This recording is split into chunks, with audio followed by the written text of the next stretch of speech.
Here are my top 6 nuggets of wisdom that I would love to share with anyone thinking of building their home or have already been through the septic design stages and are ready to sit down with a building designer and discuss their dream.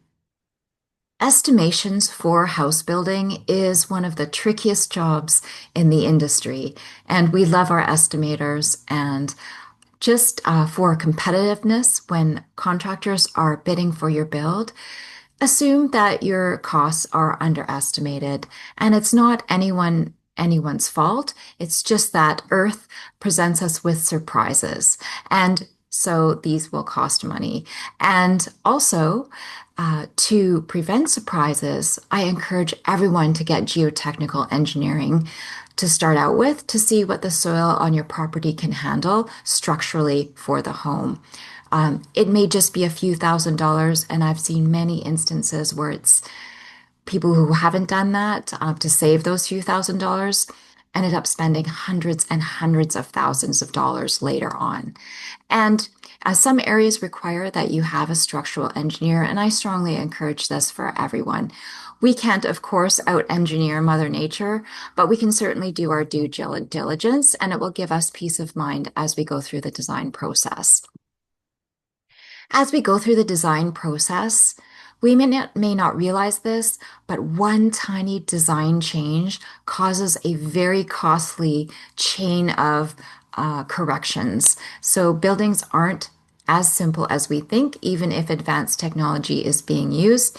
One small change will have a whole ripple effect.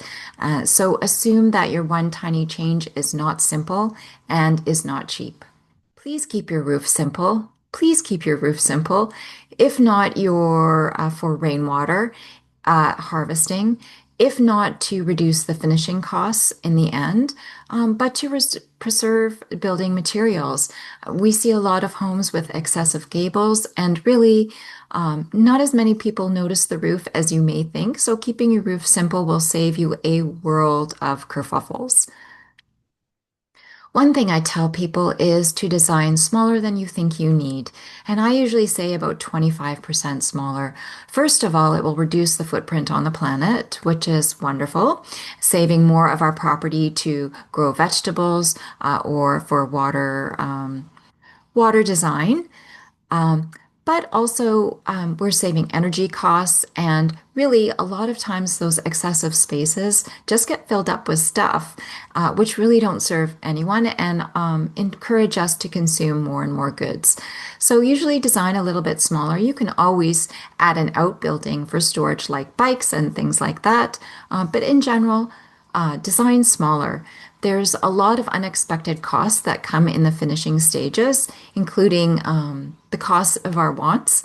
And so this will bring our price down. And in the future, if we find that we came in under budget for building our home, which is rare, then we can add more bells and whistles.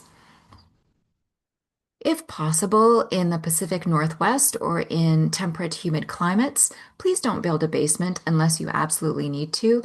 It just becomes a receptacle for moisture and creates an environment for mold. A lot of times, there's other structural options that are actually even better, and realize that moisture in a home eventually will affect the structural capacity in some cases.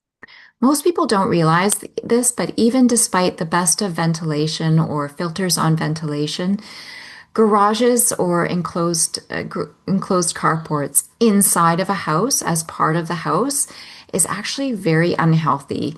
And so, unless you're in a very, very cold climate, we just encourage covered walkways to open garages for ventilation. And there we have it, 6 nuggets to prevent kerfuffles.